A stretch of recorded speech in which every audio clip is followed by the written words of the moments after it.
Numéro 1. Le projet du Dr Brenner est basé sur une légende urbaine. Les expériences menées sur 11 sont inspirées du projet Montauk. Au cours des années 80, des rumeurs circulaient à Long Island comme quoi des expériences psychiatriques étaient réalisées sur des enfants. Les théories conspirationnistes affirment que ces expériences incluaient de la manipulation mentale, des pouvoirs de téléportation et de voyage dans le temps. La petite 11 serait donc, comme sa sœur Callie, l'un des sujets de ces tests du gouvernement américain. Les frères Duffer, les créateurs de la série, voulaient d'ailleurs à l'origine que Stranger Things s'appelle Montauk et tourné dans la région de la base militaire. Mais le projet fut abandonné à cause des conditions climatiques rendant le tournage impossible. Numéro 2. Le ronronnement de Dustin est une idée de son comédien. Sur le plateau de Stranger Things, le plus grand clown de la petite bande était sans doute Gaten Matarazzo, l'interprète de Dustin. Connu de l'équipe pour son imitation impeccable de Chewbacca, il proposa au réalisateur d'inclure un running gag pour Dustin avec son fameux ronronnement de tigre. Séduit et épaté par le jeune acteur, les frères Duffer lui donnèrent l'autorisation sans hésiter. Numéro 3. Millie Bobby Brown s'est inspirée de Charlize Theron. Lorsque la jeune comédienne a été castée pour le rôle de 11, son angoisse principale était de devoir se raser la tête. Les frères Duffer eurent alors l'idée de lui montrer le dernier Mad Max, dans lequel Charlize Theron joue le rôle de Furiosa, une héroïne super badass, et rasée de près. Prenant son courage à deux mains, Millie accepta alors de passer sous le rasoir. Elle dit aujourd'hui que c'est la meilleure décision de sa vie, mais que son père a beaucoup pleuré. Numéro 4. Stephen King adore Millie Bobby Brown. Les frères Duffer ont dit que Stranger Things aurait pu être une histoire de Stephen King racontée par Spielberg. Si on est on ne peut plus d'accord avec cette comparaison, il semblerait que le roi des romans fantastiques ait aussi eu un coup de cœur pour la comédienne de 11. Et cela, bien avant qu'elle ne soit castée pour la série. En 2014, il tweet « Millie, la fille de la série Intruders, est incroyable. Est-ce que c'est mon imagination, ou est-ce que les enfants comédiens sont bien meilleurs qu'avant ?» Le patron de l'horreur a dû lui porter chance puisque 2 ans plus tard, elle était castée pour jouer le rôle principal dans Stranger Things. Numéro 5.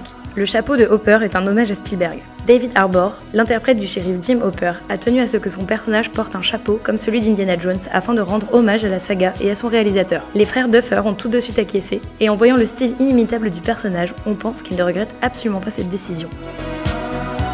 Numéro 6.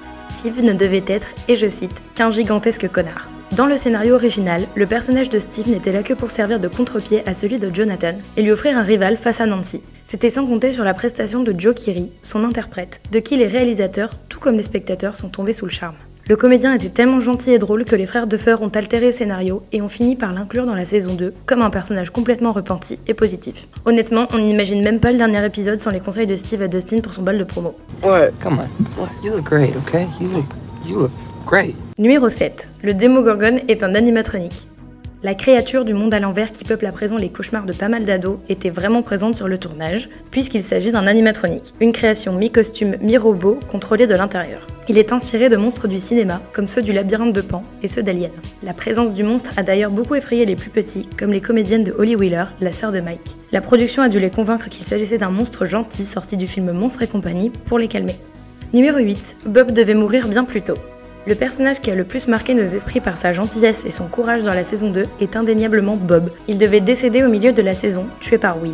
Mais en voyant à quel point il s'entendait bien avec le reste du casting et combien son personnage évoluait, les frères Duffer lui accordèrent 4 épisodes de plus avant de briser nos cœurs en le tuant sans aucune pitié.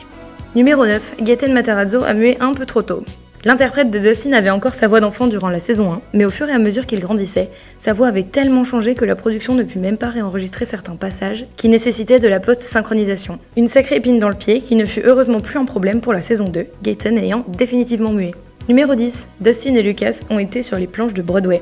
Gaten Matarazzo et Caleb McLaughlin ont un point commun plutôt classe. Ils ont tous les deux joué dans des comédies musicales à Broadway. Alors que l'interprète de Dustin jouait Gavroche dans Les Misérables, celui de Lucas était Simba dans Le Roi Lion. Les deux garçons se connaissaient alors un peu, mais sont réellement devenus amis sur le plateau de Stranger Things.